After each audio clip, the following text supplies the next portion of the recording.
자, 이번 시간에는 전자기파에 대한 이야기를 다루도록 하겠습니다. 전자기파라고 쓰고 읽기는 빛이라고 읽을 수 있습니다. 빛.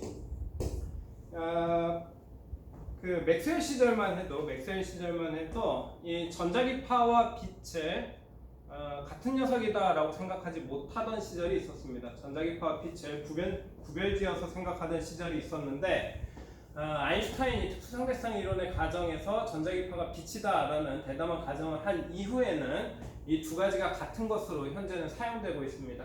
그래서 실제적으로는 빛에 대해서 좀 이야기를 한다라고 생각하면 될 건데요. 이 전자기파에 대해서 중요한 내용이 두 가지 정도 있습니다. 두 가지 정도. 그래서 그 두 가지 정도를 좀 짚어볼 건데요. 첫 번째는 이 전자기파라고 하는 것을 수학적으로 계산해낸 사람이 있었습니다. 그 사람이 바로 맥스웰이라고 불리우는 과학자고요. 이 맥스웰이 살아생전에 전자기와 관련돼서 어마어마한 업적들을 많이 남깁니다. 그래서 맥스웰이 남긴 위대한 유산 중에 맥스웰 방정식이라고 불리우는 방정식이 있는데 그 맥스웰이 만든 수많은 방정식 중에 현대에 굉장히 유용하다라고 평가되고 있는 것이 네 가지 있습니다. 네 가지. 이름은 가우스 전기법칙, 가우스 자기법칙, 그리고 이번에 이야기를 할 패러데이 법칙하고 하나가 앙페르 법칙입니다.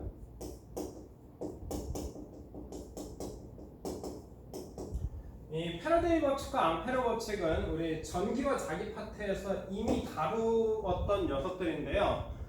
패러데이 법칙의 한 축을 담당하고 있는 게 사실은 패러데이 법칙이 두 가지 내용으로 구성되어 있는데 우리가 전기와 자기 쪽에서 배웠던 내용은 패러데이 법칙과 관련돼서 전자기 유도에 대한 이야기를 했었습니다. 전자기 유도. 그리고 앙페르 법칙도 다뤘었는데요. 이 앙페르 법칙과 관련해서는 전류에 의한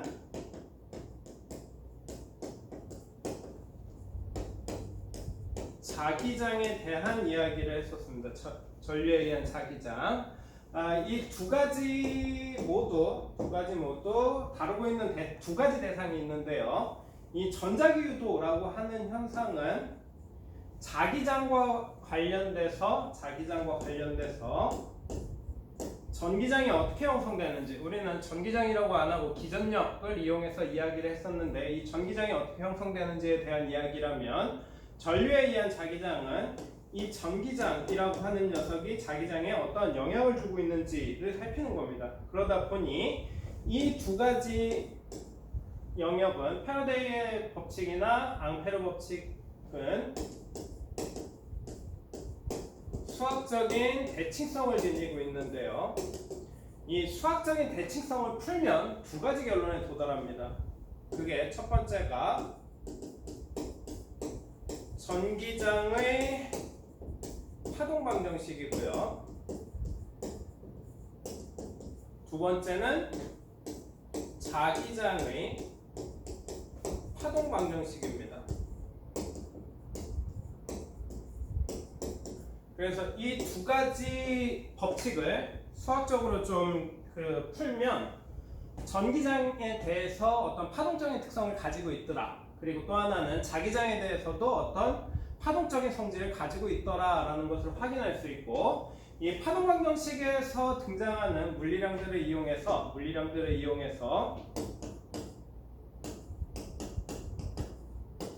진공 중에서 진행하는 전자기파의 속력을 계산할 수 있게 됩니다.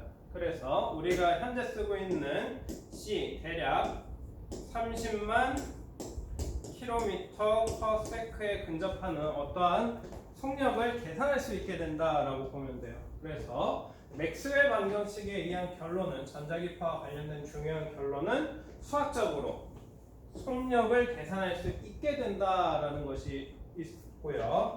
두 번째 내용입니다. 두 번째 내용. 맥스웰이 수학적인 방식을 이용해서 전자기파의 속력을 계산했다면 이 전자기파와 관련돼서 굉장히 중요한 실험이 하나 있는데 그 실험이 바로 마이클슨 몰리의 실험입니다. 몰리의 간섭계 실험이라고 부르는데요. 이 실험은 역시 다뤘습니다. 우리 특수상대성 이론을 다루면서 특수상대성 이론의 과학적인 발견에 대한 이야기를 하면서 그때 마이클슨 몰리의 실험에 대해서 좀 자세하게 다뤘으니까 그 내용을 참고하면 될 것 같아요. 오늘은 간단하게만 좀 언급하고 넘어가겠습니다. 이 마이클슨 몰리 간섭계 실험을 통해서 이 밝혀낸 바로는 실험적으로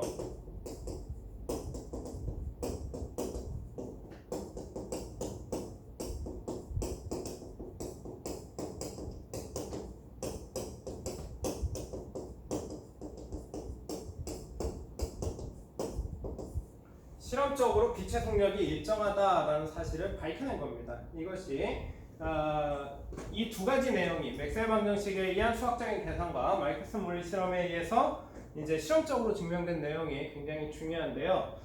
이 두 가지 모두 다 빛의 속력이 일정함을 나타내주고 있는 겁니다. 그리고 이 빛이라고 하는 녀석을 파동이라고 생각했을 때 이 파동의 속력이라고 하는 녀석은 파장과 진동수를 통해서 나타낼 수 있다라고 보면 돼요. 파장과 진동수를 통해서. 자, 근데 빛의 속력 자체가 이 C라고 하는 녀석이 일정 값, 상수가 될 거기 때문에 이 파장과 진동수 사이에는 얘네 둘 사이에는 자연스럽게 반비례 관계가 형성이 됩니다. 무슨 얘기냐 하면 파장이 길어지면 진동수가 작아지는 이런 일이 실제로 발생해야 된다라고 보면 되고요.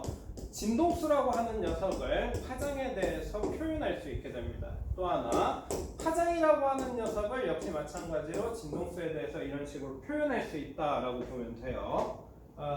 이 내용을 다룬 이유는 우리가 이제 전자기파라고 하는 녀석은 굉장히 광대한 영역을 가지고 있는데 그 녀석을 좀 구별할 것이기 때문에 그래요. 그래서 이 전자기파의 종류를 좀 구별해 보겠습니다. 우리가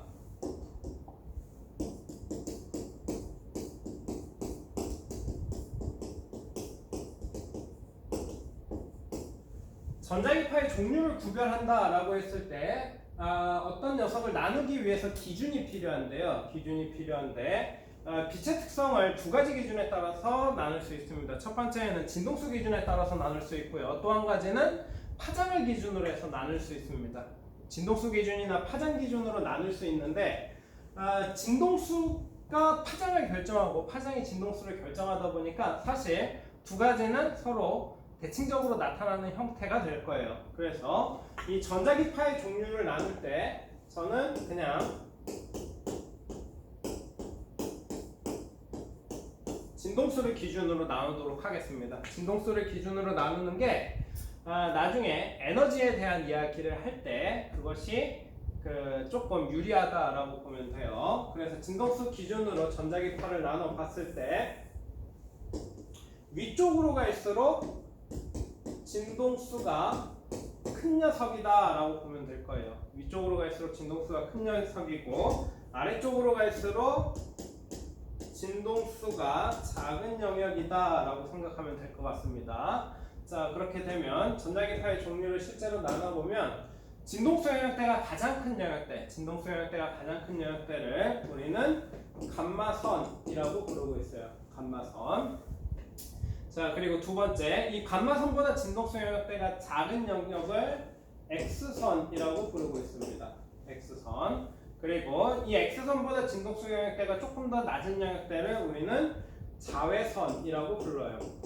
아는 이름 나왔죠? 자외선. 자, 그리고 자외선 영역에 붙어있는 영역대를 우리는 가시광선이라고 부릅니다. 가시광선. 그리고 이 가시광선 영역대보다 진동수 영역대가 작은 녀석이 바로 적외선이 될 거고요. FPS 게임을 하는 친구들에겐 그 친숙한 이름이죠, 적외선. 자, 그리고 그 아래쪽으로 나와 있는 영역대를 우리는 전파라고 부릅니다. 전파. 비슷한 이름으로 우리 뭐 전자파 이런 표현을 쓰기도 했어요. 근데 전파입니다. 적외선보다 낮은 영역대의 전자기파를 우리는 전파라고 부르고 있어요. 자, 그리고 이 전파 영역대를 다시 두 가지로 나눌 수 있습니다. 다시 두 가지로 나눌 수 있는데, 첫 번째 영역이 마이크로파라고 부르고 있고요. 두 번째 영역을 라디오파라고 부르고 있습니다. 그래서 이렇게 나누는 기준은 진동수 영역대에 따라서 나눈다라고 보면 되는데요. 사실 엄밀히 얘기하면 진동수 영역대만 가지고 이렇게 구별하지는 않습니다. 이게 진동수 영역대만 가지고 이걸 구별할 수 없는 이유가 있는데, 그 이유가 뭐냐면 감마선 영역대랑 X선 영역대가 이렇게 겹쳐요. 만약 진동수만 가지고 본다면 이 부분, 겹치는 부분이 있기 때문에 감마선과 X선을 구별할 수가 없습니다.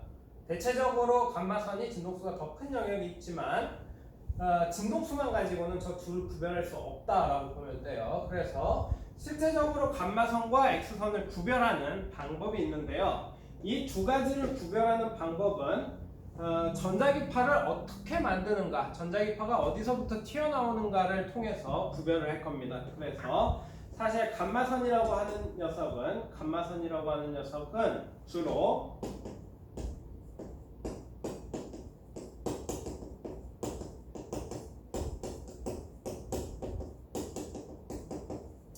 물질을 구성하고 있는 입자 중에 핵으로부터 나오는 영역대를 우리는 감마선이라고 불러요. 감마선. 자, 그리고 X선은 우리 어떻게 만드냐 하면 X선은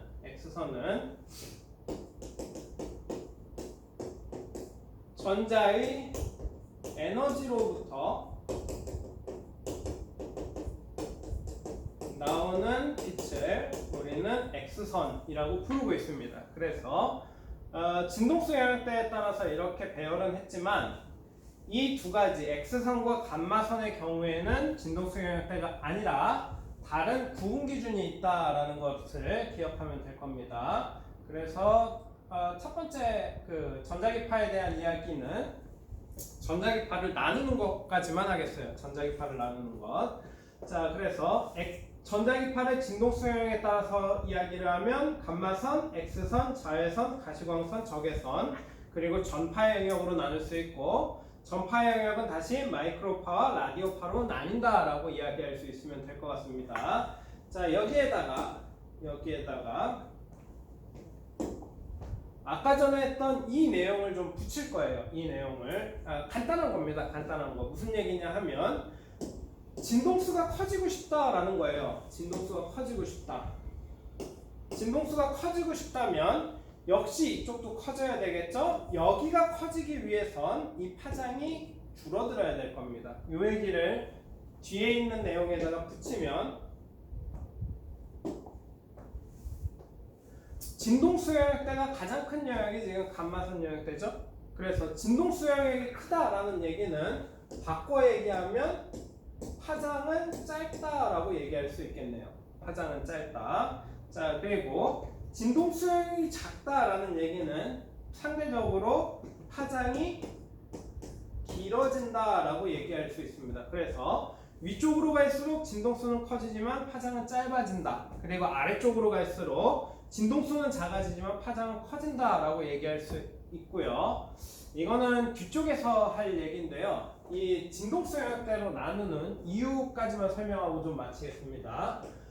전자기파의 파장에 대해서도 이야기할 수 있고 진동수 영역에 대해서도 이야기할 수 있어요. 만약 파장에 대해서 이야기를 하면 이게 뒤집히면 되겠죠. 파장이 제일 긴 라디오파가 맨 위로 갈 거고요.